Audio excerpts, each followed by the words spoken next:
بك حجة رائعة وبارك الله بك. تفضل أختنا دكتورة حنان. دكتورة حنان شكرا لكم. هو أنا سمعت حاجة، أنا حسابي التاني للأسف فجيت لكم من حساب تاني. الشرف. بس أنا سمعت إن سب الصحابة حرام، صحيح الكلام ده؟ إيه، الآن حتى الأخ معاوية معاكم أيضا ما يقبل على هذا الأمر، صح ولا لا أستاذ معاوية؟ شيخ معاوية الشامي. الو السلام عليكم، شلونك يا استاذ واد؟ حيا الله شيخ معاوية الشامي. تقول لك الدكتورة حنان سب الصحابة حرام، هي تستفسر. حرام، اكبر حرام سب الصحابه. اي صحابه؟ هؤلاء صحابه رسول الله، هؤلاء من نقلوا لنا الدين، هؤلاء من فتحوا الفتوحات، اوصلوها الى الصين كافي والى بقاع الدنيا.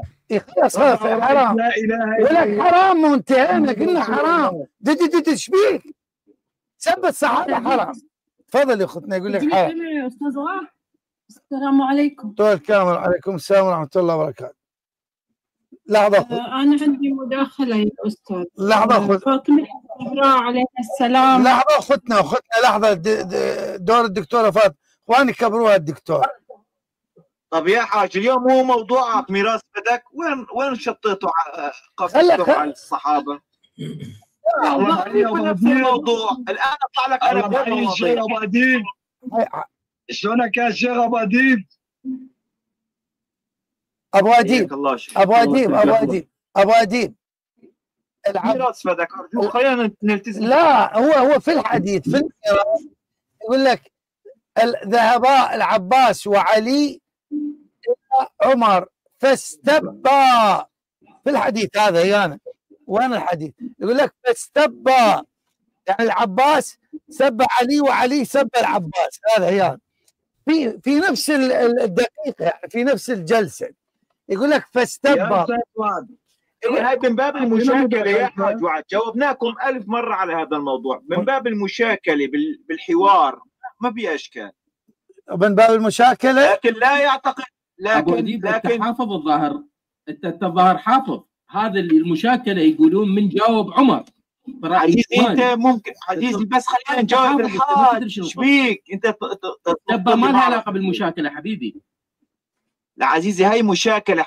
عزيزي روح شوف وروح اسمع. الان اطالع لك شرح الامام النووي. منو يلا اطالع لك دقق وياك. يلا المشاكله بين منو ومنو؟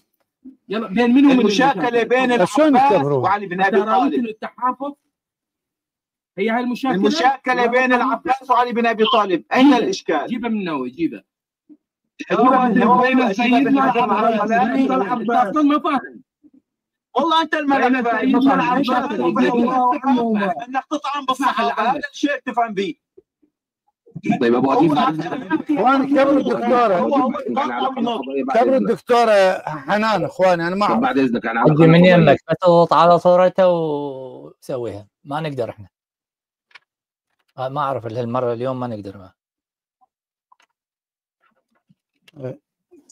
انا مش عايزه الصوره تكبر بس عشان الناس بتقول ان الحديث مش صحيح او غيره. انا هعرض حديثين بس نعم. الإدارة جوا يقولون خلي الدكتورة حنان تتحول على البث الثاني حتى يقدرون يكبرون الصورة مالتها. ما فيش مشكلة. أنا بس هقول لكم الحديث اللي عنده اعتراض يقول لنا مداخلتنا. بس خل تقرأ الحديث وتفضل. حديث طيب عشان الصوت بس. أول ما يغير من بني أمية، أول ما يغير سنتي رجل من بني أمية. الراوي أبو ذر الغفاري، المحدث الألباني، المصدر السلسلة الصحيحة، الصفحة والرقم 1749. خلاصة حكم المحدث: إسناده حسن، رجاله ثقات. أنا بقول الحديث ده ليه؟ لأن في واحد قال لي إن سب الصحابة حرام. من صحح هذا الحديث؟ الألباني، الشيخ الألباني رحمة الله عليه يصحح الأحاديث الضعيفة. أريد من البخاري ومسلم. تفضلي. خلي كمل يا معاوية. نعم نقبل. يلا نقبل. يلا هاتي الألباني ماذا قال. يلا طيب يلا عوفة معاوية. خلي الثاني. طيب خلينا نشوف الحديث اللي هو: قال معاوية لسعد: ما منعك أن تسب أبا تراب؟ قال أما من ذكرت ثلاثا قالهن له رسول الله صلى الله عليه وسلم. الراوي سعد بن أبي وقاص، المحدث ابن حجر العسقلاني، المصدر فتح الباري لابن حجر، الصفحة نعم صحيح، الحديث صحيح. وين السب عزيزتي؟ وين السب دكتورة العزيزة؟ وين السب؟ قال معاوية لسعد: ما منعك أن تسب أبا تراب؟ إيه ما منعك أن تسب أبو تراب؟ وين السب؟ ولا يهم، أقول لك السب فيه. يلا انطيني. أمر معاوية ابن أبي سفيان سعدا فقال: ما رضي الله عن منعك سيدنا أن تسب؟ معاوية. إيه وين السب؟ وين السب؟ أمر معاوية. الآن أنا أستطيع أتكلم. أنت بتتكلم معايا. إيه وين السب؟ وين السب؟ أنت وين السب؟ بتتكلم معايا يا فندم، اسمع وبعدين قول كلام. أكملي. أمر معاوية ابن أبي سفيان سعدا فقال: ما منعك أن تسب أبا تراب؟ هو أمره بإيه هنا يا فندم؟ كملي الحديث للنهاية، والآن سوف تجدي ماذا قال أبو معاوية. لو سمحتي أكمل الحديث للنهاية. الذي فعله بالمسلمين عوفة وقعت نفسها عيفة. كملي، يلا كملي أختي العزيزة. طيب. كملي. قال: أما ما ذكرت ثلاثا قالهن رسول الله صلى الله عليه وسلم فلن أسبه، لأن تكون لي واحدة منهن أحب إلي من حمر النعم. سمعت رسول الله صلى الله عليه وسلم الحديث ده اللي هو بيقوله حديث صحيح. أجيب صحيح. كملي ماذا قال وماذا قال بالنهاية معاوية. كملي يا عزيزتي. يقول عليه حاضر: وخلقه في بعض مغازيه فقال له علي يا رسول الله تخلفني مع النساء والصبيان؟ فقال له رسول الله صلى الله عليه وسلم: أما ترضى أن تكون مني بمنزلة هارون من موسى؟ إلا إنه لا نبوة بعدي. وسمعته يقول يوم خيبر: لأعطين الراية رجلا يحبه الله ورسوله يحب الله ورسوله ويحبه الله ورسوله. قال: فتطاولنا لها، بدأوا يتنازعوا على الراية عشان ياخدوها عشان يحق القول عليهن. فقال: ادعوا لي عليا، فأتاه وبه رمد فبصق في عينيه فدفع الراية إليه فتح الله عليه. وأنزلت هذه الآية: ندع أبناءنا وأبناءكم ونساءنا ونساءكم. الآية: دعا رسول الله صلى الله عليه وسلم عليا وفاطمة وحسنا وحسينا. فقال: أين فضيلة حليفة هذا؟ كملي يا معاوية. اتركها يا رجل. أقر معاوية بكلام سعد أم لم يقر؟ يا سيدي الفاضل، عندما مدح الإمام علي سعد. يا سيدي الفاضل، أمر معاوية يا فندم. اسمعني. يقره. ممكن تجاوبيني لو سمحتي؟ لو سمحتي ماذا ردة الفعل؟ هو انتوا معلش، هو انتوا بتتوجهوا وأديب سيبها رحمة للجولاني خليها تكمل. يعني أنا عايزة أعرف أنت إيه الوجع؟ أنا حاسة إن أنا بديك إبرة مش بقول لك حديث. بصوا يا جماعة: أمر معاوية بن أبي سفيان سعدا فقال: ما منعك أن تسب أبا تراب؟ بيسألوا على السؤال ليه بالأمر. قول لي أنت حضرتك معاوية انقطع نفسه لأن هو دخله هل أنا أجاوبك لو سمحتي؟ ممكن؟ لا، أنا أول حاجة أقول نقطة يا جماعة. إحنا بنناقش سب الصحابة ليه. أنا جبت لحضرتك حديث صحيح للألباني: أول ما يغير سنتي رجلا من بني أمية. أنت حضرتك قلت لي سب الصحابة كفر. أي نعم، اللي يسب الصحابة كافر عند أهل السنة. وأجيب لحضرتك دلوقتي من المذاهب الأربعة بإجماع العلماء: سب الصحابة كفر وخروج من الملة. مناقشة سب عليه لماذا؟ والله يا الروابط كلها كفار. السباب عليه الروابط كلها كفار معناتها. يا معاوية جاوب بالعقل، ما بداعي لهي. طيب معاوية، تفضل مداخلتك استاذ معاوية. هل الزهراء عليه السلام طلبت حقا ام باطلا؟ تفضل يا استاذ وعد. اول شيء برد على انسه وفاء. نحن نقول سب يا دكتورة حنان، انا سوى فاهمه. عفوا، انا والله ما بعرف اول مره. الدكتوره حنان الظاهر شوي صوفيه، حمقوا شوي بالصوفيه. واحد يخالفكم صوفي ما اعرف ايش. يا اخي جاوبوا على الاسئله يا شيخ معاوي، مو انت من العلماء؟ يا استاذ وعد، بالنسبة للصحابة ما جرى بينهم نحن ما بنتدخل، نحن نقول ليش تتبعوا من التابعين. ليش هم من الفضاء؟ أدري من الفضاء هم ما نتدخل. هم صحابة رسول الله. لا صحابة يعني وين كان صحابة أخي؟ صحابي مكلف، حق باطل، حرامي كويس مش كويس، صلاة صوم، مكلف يا حبيبي. يا أستاذ واد، بالنسبة لسيدنا معاوية رضي الله عنه، يعني علي أوليت عنه في أهل الشام قتل 100,000 واحد. مين؟ يعني دم المسلمين بيروح بتهوره بقتل المسلمين. مش بهذه في قتل يا المسلمين. معاوية يا عزيزي، ايش اخذك الله الذي امره بان يقاتل هؤلاء. انت تقاتل على انا قاتلت على التنزيل وانت تقاتل على التوحيد. اذا هو امر الهي، امر الهي ان يقتل اجدادك الذين قتلوا المسلمين. اي نعم امر الهي. قول الله قتل. كذب على الله. هذا حديث صحيح عن النبي. قال علي انت تقاتل على التوحيد بقتل دماء المسلمين. ابن حجر يا علي انت الان يا معاويه الان الله يقول هو الذي امر بقتال الناكثين والمارقين والقاسطين وانت تقول قتل المسلمين. سبحان الله. انت الان خرجت من اهل السنه والجماعه.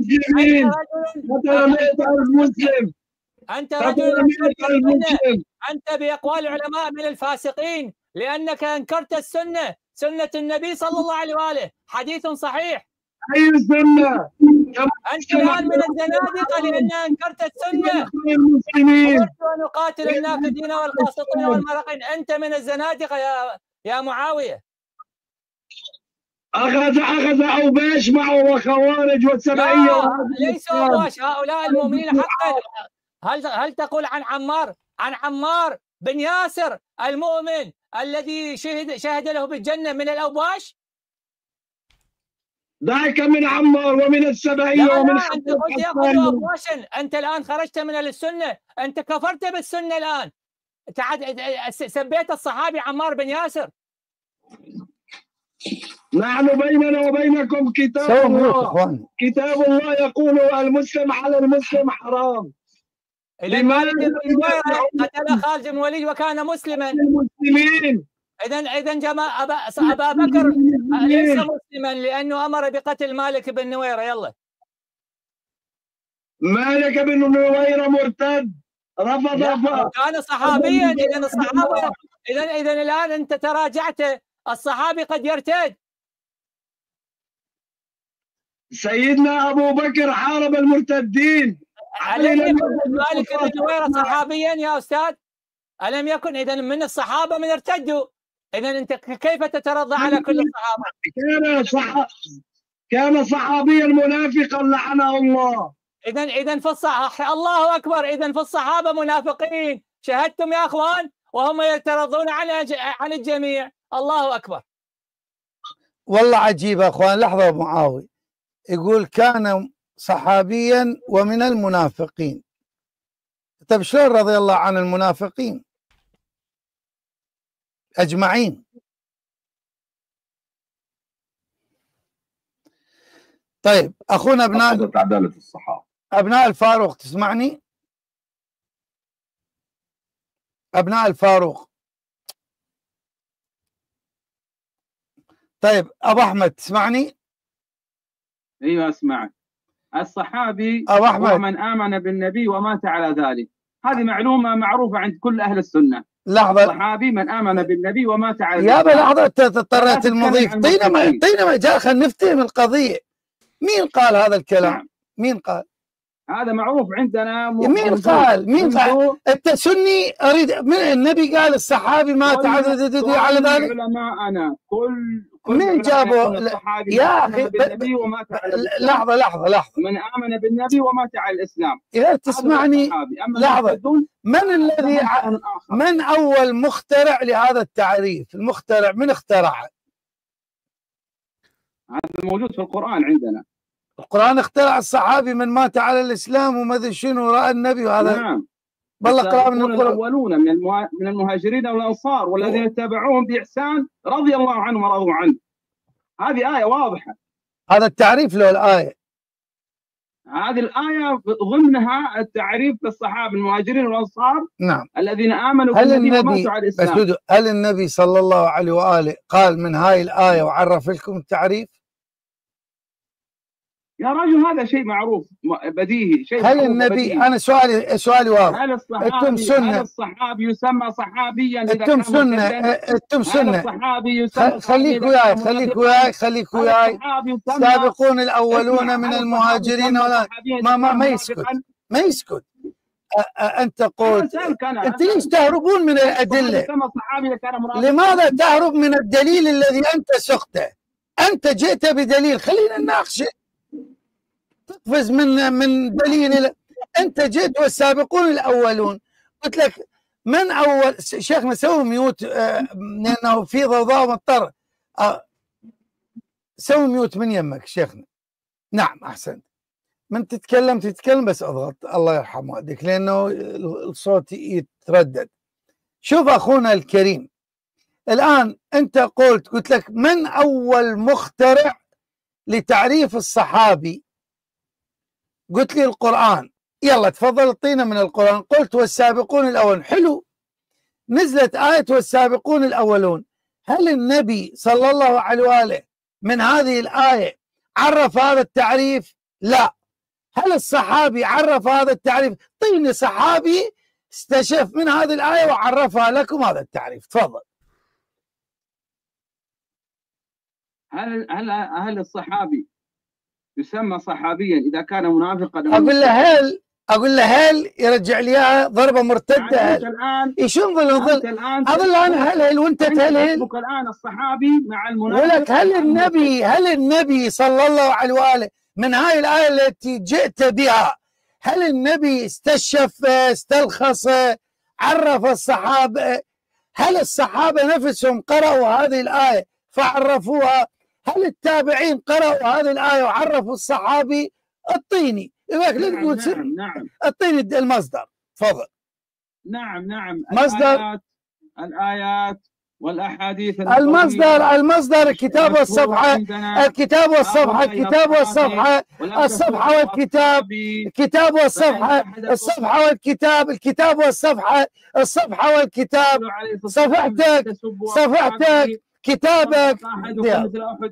ذهبا لم يصل الى مده او كما قال عليه مده. احنا ما نريد مده، احنا بدي اريد تعطينا المجلد والصفحه. ولك شلون دين هذا مركب؟ انت من جئت بالايه القرانيه تورطت. انت لما قلت دليلي اضربك يا وعد يا لامي بالقران. حلو، مين فهم هذا القرآن؟ النبي، الصحابة صلى الله عليه وآله، التابعين. أقول لك اعطيني الصحابي مدة لو أنفق ما أعرف إيش، كلها هروب لأن ما عندك جواب، ما عندك. زين. السلام عليكم حقوان. عليكم السلام. طبعا عندنا في طبقات الشيعة تعريف الصحابي الدرجات الرفيعة في تعريف الشيعة، في طبقات الدرجات الرفيعة في طبقات الشيعة. المقدمة الأولى الصفحة 9. وفي تعريف الصحابة هو على أظهر القول من لقى النبي صلى الله عليه وسلم مؤمنا به ومات على الإسلام ولو تخللت ردة، والمراد من اللقاء هو أعم من المجالسة والمماشاة. ولو تخللت ردة. لحظة اقرأ الصفحة اللي بعدها. هذا تعريف السنة، اللي بعدها تعريف الشيعة. يلا لا تدلسون على كتب الشيعة. اقرأ الصفحة اللي بعدها الوجه الثاني. طب يلا هات اللي هو قلم كتب السنة. يعني هو لا اقرأ تعريف الصحابي اللي عند الشيعة. هذا مو تعريف الشيعة. يلا هذا يقول هذا عندهم.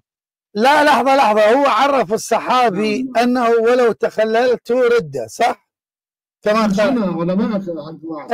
علماء ماشي علمائي قالوا أن الصحابي ولو تخللته ردة، صح؟ نعم علماء قالوا هذا. إذن الصحابي هو المرتد والغير مرتد، الكويس ومش الكويس. اذا هل رضي الله عن المرتدين؟ لا ولو تخللته ردة، يعني وقع في ده قول علماء. لا معنى الصحابي، لحظة أنا الآن صاعد بطيارة الكرسي اللي جنبي إنسان مؤمن والكرسي اللي جنبي إنسان غير مؤمن نصراني ولا ما أعرف إيش أي واحد، واثنيناتهم صاحبوني. فيقول لي مين صاحبك؟ أقول له صاحبني أبو عمر اللي هو أنت مؤمن، وصاحبني جون. يقول ذولا صحابة؟ يقول لي والله صحابتي، بس أنا بالعمل كلهم صحابتي. لا تخبط الأوراق. هو هنا بيقول لك الصحابي الذي لقى النبي صلى الله عليه وسلم. أنت الآن لقيت النبي؟ لا أنا ما لقيت النبي. هو الآن بيعرف الصحابي هكذا. إي تقبل. أنا دا أقول لك، إي أنا أقول لك، أنا أقول لك هذا النبي ومات على ذلك ولو تخللته ردة. إي هو لا حول. أقول لك الآن إذن الصحابي المرتد الكلاوتشي الكلها هو يعتبر صحابي حتى لو ارتد، صح؟ طيب قول علمائك، رد على علمائك، تردش علي. هذه المقدمة الثانية حجي، هذه المقدمة الثانية اللي بعد اللي يقراها يقول حكم الصحابة عندنا. أعرف أبو كريم، خلينا ننتزع من الاعتراف. لحظة. إذن هذا قول علمائي. لحظة. قول علمائي أن الصحابي ممكن أن يكون كويس وممكن أن يكون مرتد، وكل هؤلاء نطلق عليهم صحابي. تقبل؟ لا، فين قول علماء ممكن يكون كويس وممكن ما يكونش كويس؟ فين؟ تقول مرتد، المرتد كويس ولا مش كويس؟ المرتد ارتد عن الإسلام ثم رجع مرة أخرى. ارتد ورجع؟ طيب ارتد عن الإسلام ثم عاد. طيب احنا عندنا في كتاب الفوائد الرجاليه. لا لا لا لا لا لا لا ما خليك تطلع. لا اقرا المقدمه. انت دلست على الشيرازي، دلست على العلامه الشيرازي. تفضل اقرا المقدمه الثانيه، حكم الصحابه، قول اهل السنه. اقرا بنفس الكتاب اللي صفحتين بعدها رقم 11 وعلى الشاشه موجوده، كل الناس يتابعوك. يلا اقرا. يقول حكم الصحابه عندنا يعني عند الشيعه. اسمع خلي يبين كذبكم على الشيعه. احنا مو ترى اسمع. اول شيء اعتذر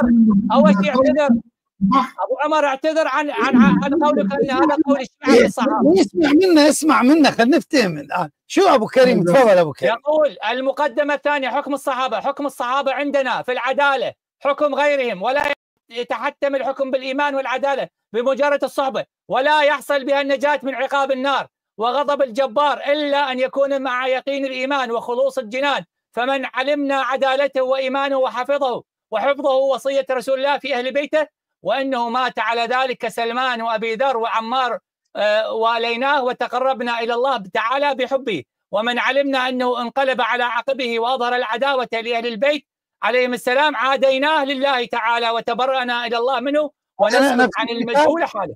لحظة، نفس الكتاب اللي قرأ منه؟ نفس الكتاب اللي بعد صفحتين. هذا اللي عندنا. هو لما قرأ الأول تعريف الصحابة عندهم. ليش أبو عمر ليش؟ حرام عليكم تدلسون. ولكم انترنت موجودة بلمح البصر، أقدر أجيب الرواية بلمح البصر أسرع من آسف بن برخية. الفوائد الرجالية، ده كتاب الفوائد الرجالية. هذا كتاب الدرجات الرفيعة في طبقات الشيعة اللي انت ذكرته، صح؟ عزيزي روح ادخل على الشريط الثاني شوف. لحظة، هذا كتاب الدرجات الرفيعة اللي انت ذكرته ولا لا؟ طب يلا ده كتاب اخر، كتاب الفوائد الرجالية. لا خليك الان نيجي للفوائد الرجالية. هم جايك وجاي الكتاب مال ابو اديب. الآن هذا كتاب الدرجات الرفيعة ذكرته ولا لا؟ ليس من المعقول. هل ذكرت كتاب الدرجات الرفيعة ولا أعيد التسجيل؟ لا هو الآن هل هو يبدأ بتعريف أهل السنة ثم يبدأ بتعريفه هو؟ الأمر الثاني. نعم الآن قول اعتذر على قولك أنه تعريف الصحابي عند الشيعة. اعتذر ليه؟ الآن الفوائد الرجالية لأنك كذبت، قلت هذا تعريف الصحابي عندكم كذب. طيب ارجع للموضوع. أبو ابو عمر شنو تريد تقول؟ انا في الموضوع والله. شنو تريد تقول؟ قل لنا الملخص شنو تريد تقول؟ طيب انا الملخص ان انتم استدلتوا على الرجل لما قال لكم الصحابي ومن لقى النبي صلى الله عليه وسلم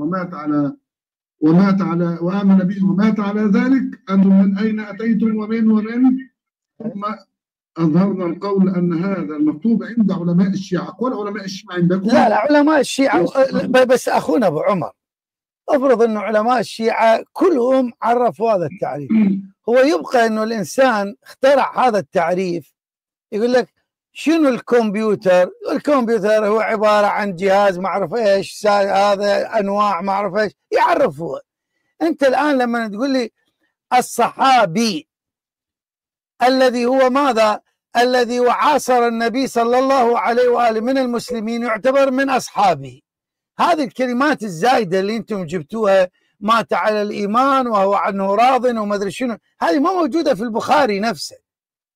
طيب يعني مثلا في كتاب الفوائد الرجالية الشيرازي كذب لما قال هذا الكلام. قال الشيرازي قال الكاتب هو كتاب الشيرازي للفوائد خاتمة في علم الدراية أسماء الرجال وطبقاتهم، وأما أسماء الرجال وطبقاتهم وما يتصل به فالصحابي من لقى النبي صلى الله عليه وسلم مؤمنا ومات على الإسلام وإن تخلت ردته، والمراد باللقاء الأعم من المغالسة والمواشاة ووصول إحداهما للآخر وإن لم يرى، والتعبير به أولى عن التعبير بمن رأى النبي لخروج ابن أم مكتوم عن التعريف من كونه صحابيا بغير خلاف.